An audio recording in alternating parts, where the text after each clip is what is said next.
ሰላም ጤና ይስጥልን ውድ የቻናላችን ቤተሰቦች እንዴት ናችሁ? በያላችሁበት የዓለም ዳርቻ ሰላማችሁ ይብዛልኝ። ዛሬ ደግሞ ለየት ባለ ሁኔታ ለጀማሪዎች ተስፋ የሚሰጡ በጣም አስፈላጊ የሆኑ ጥቅሶችን አብረን እናያለን። በዛውም ማንበብና መጻፍ እንዴት እንደምንችል አብረን እናያለን። አማርኛን ከመሰረቱ ማንበብና መጻፍ ለምትቸገሩ ባላችሁበት ናቸው በኦንላይን በሳምንት 5 ቀን እያስተማርን ነው የምንገኘው።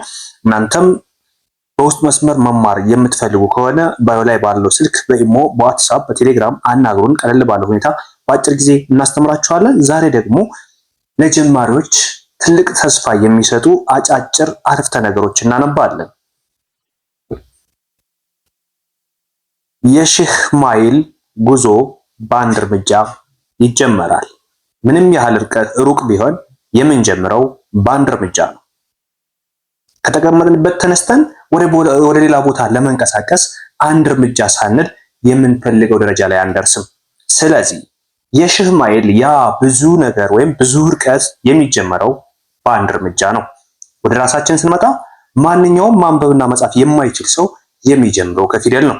ከፊደል ጀምሮ ማንኛውንም መጻፍ የማንበብና የመጻፍ እንዲሁም ደግሞ እንደ ማንኛውም እህት ወንድሞች ጓደኞቹ የሚፈልገውን መልእክት ለማስተላለፍ እና በዓለም ዙሪያ የሚደረጉ ወይም የሚከናወኑ ተግባራትን እኩል የማዳመጥና የማንበብ የመጻፍ እድል ይኖረው ዘንድ የሚጀምረው ሀ ብሎ ነው።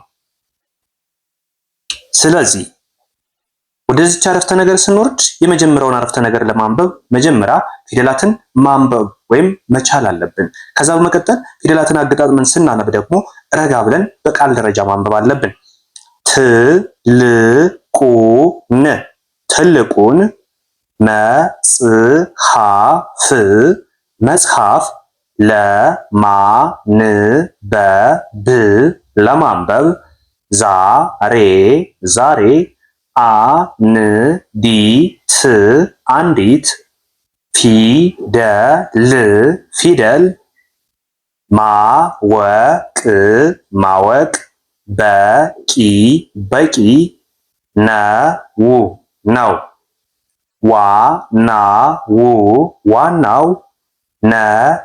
ዋናው ነገር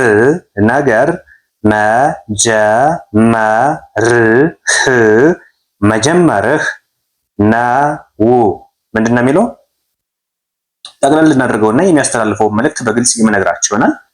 ትልቁን መጽሐፍ ለማንበብ ዛሬ አንዲት ፊደል ማወቅ በቂ ነው። ዋናው ነገር መጀመርህ ነው። ይህ ማለት ምን ማለት ነው መሰላችሁ? ነገ የምንፈልገው ደረጃ ላይ ለመድረስና እንደ ማንኛውም ሰው አቀላጥፈን ለማንበብና ለመጻፍ ዛሬ ህልማችን ከሆነ ማድረግ ያለብን ነገር ዛሬ አንድን ፊደል ማወቅ በቂ ነው። አንድን ፊደል በቀን አንድ ፊደል አወቃችሁ ማለት በወር ውስጥ ሙሉ 34ቱን ፊደላት ትጨርሳላችሁ። የአማርኛ ሙሉ 34ቱን ፊደላት አነበባችሁ ማለት ደግሞ በቀላሉ አገጣጥማችሁ ለመጻፍና ለማንበብ አትቸገሩ።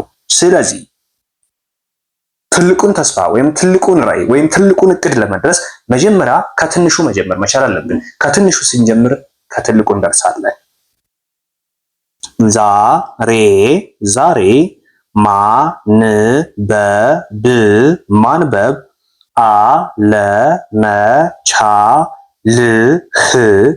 አለመቻልህ ነገ አትችልም ማለት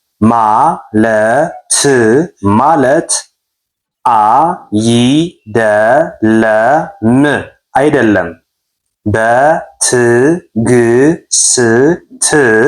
በትዕግስት በሂደት ሁሉም ነገር ይቻላል። ልብ በሉ፣ በደንብ ተከተሉኝ።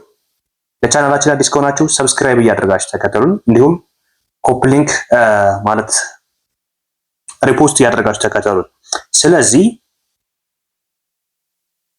ዛሬ ማንበብ አለመቻልህ ነገ አትችልም ማለት አይደለም። ዛሬ ፊደላትን አትቆጥርም ወይም ፊደላትን አትቆጥሪም፣ የአማርኛ ፊደላትን ወይም የእንግሊዝኛ ፊደላትን በስነ ስርዓት ከሀ እስከ ፐ ወይም ከኤ እስከ ዜድ መቁጠር አትችይም። ይህ ማለት ለነገ አትችይም ማለት አይደለም። ዛሬ አለመቻልሽ ነገን አያግደው። ነገ አዲስ ተስፋ ሰንቀሽ ብትንቀሳቀሽ የተሻለ ደረጃ ላይ እንደምትደርሺ ከወዲሁ ራስሽን ማሳመን ከቻልሽ በቀላሉ የምትፈልጊው ደረጃ ላይ ትደርሻለሽ። ስለዚህ ዛሬ ማንበብ አለመቻልህ ነገ አትችልም ማለት አይደለም። በትዕግስት በሂደት ሁሉም ነገር ይሆናል። አንዳንድ ሰዎች ፊደላትን ማንበብ ሞክረው መልሰው ይተውታል። ትዕግስት የላቸውም። ነገር ግን መታገስ መቻል አለብን። የትኛውም ሁኔታ በትዕግስት እንጂ በአንድ ቀን የሚሆን ነገር የለም። የሰው ልጅ ተወልዶ እስከሚያድግ ብዙ ዘመናትን እንደሚጨርስበት ሁሉ እኛም አማርኛን እንግሊዝኛን ለማንበብ ግዴታ ዛሬ አይተን መለወጥ አለብን ብለን ማሰብ የለብን። በሂደት ነገሮች እንደሚለወጡና በየቀኑ በሚመጣ ልምምድ የተሻለ ደረጃ ላይ እንደምንደርስ ማወቅ መቻል አለብን። ቋንቋ የልምድ ውጤት እንጂ የጥበብ ውጤት አይደለም። ስለዚህ እናንተም ነገ እችላለሁ የሚል ተስፋ ኖሯችሁ በትንሹ ጀምራችሁ ከትልቁ ትደርሳላችሁ። አራተኛ ማንበብ ማንበብ፣ መጻፍ መጻፍ፣ አለመቻል አለመቻል፣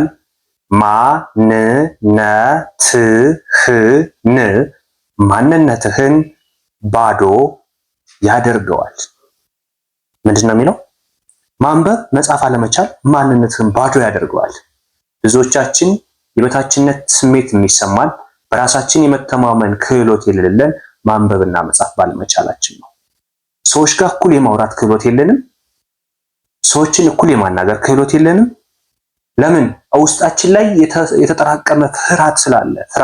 እሱ ፍርሃት ምንድነው? አልችልም የሚል ውስጣችን ላይ ሁሌም የምናስበው ፍርሃት ስላለ በሰዎች ፊት ቁመን የመናገር አቅሙ የለንም። ሰዎች ጋር እኩል የማውራት እኩል የመሳተፍ አቅሙ የለንም። ይህ ማለት በራስ የመተማመናችን ስሜት አሳጥቶናል ማለት።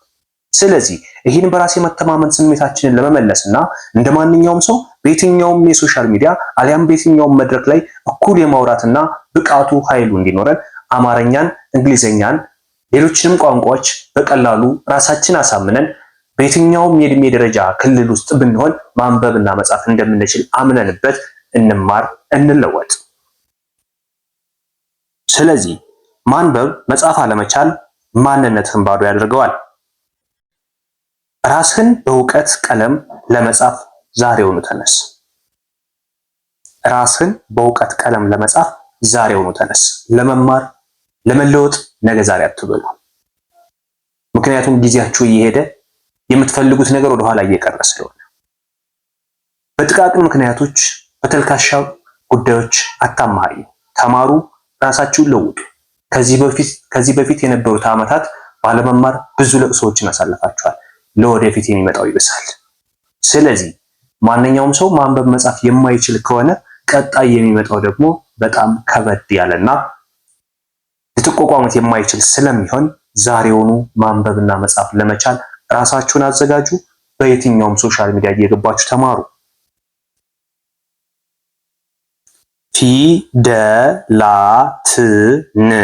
ፊደላትን መለየት ስትጀምር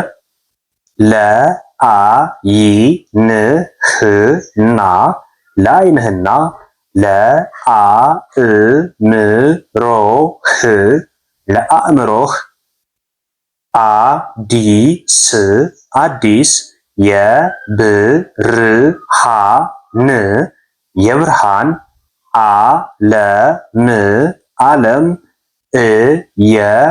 መሆኑን አትዘንጋ። ፊደላትን መለየት ስትጀምር ለዓይንህና ለአእምሮህ አዲስ የብርሃን ዓለም እየከፈትክ መሆኑን አትዘንጋ። ምክንያቱም ከዚህ በፊት ማንበብና መጻፍ ባለመቻላችን መጽሐፍቶች ተደብድበው መጽሐፍቶችን አልፈን እየሄድን እንዲሁም ደግሞ ታፔላ ላይ ወይም በየትኛውም ሁኔታ ላይ የተጻፉ ነገሮችን ለማንበብ ብቁ ስላልሆነና አእምሯችን ስለማይፈቅድ እያለፍናቸው የምንሄደዎች ማንበብና መጻፍ ስንጀምር የትኛውንም የመጽሐፍ አይነት የትኛውንም ታፔላ በቀላሉ ስናነብ አእምሯችን ብሩህ ይሆናል። ለኛም ትልቅ ተስፋ፣ ከሰው ጋር እኩል የመሆን ስሜት፣ የበታችነት ስሜት ይወድቃል። የበላይነት ወይም ደግሞ በራስ የመተማመን ስሜት ይፈካል። እህት ወንድሞቼ ባላችሁበት ሆናችሁ በኦንላይን በሳምንት 5 ቀን ከሰኞ እስከ ዓርብ እያስተማርን እንገኛለን። አማርኛ፣ እንግሊዝኛ፣ ሂሳብንም ጨምሮ። እናንተም ይህንን ትምህርት ለመማር ዲስክሪፕሽን ላይ በምታገኙት ስልክ በኢሞ፣ በዋትሳፕ በቴሌግራም አሊያም የተለያዩ ቪዲዮዎች ላይ ከታች የተቀመጠ ስልክ ስላለ እሱን በመጠቀም አናግሩን። በአጭር ጊዜ ብቻ አማርኛ፣ እንግሊዝኛና ሂሳብን አቀላጥፋችሁ ማንበብና መጻፍ እንድትችሉ እናደርጋለን። ዓለምን በሁለት አይናችሁ እኩል ለማየት ያብቃችሁ።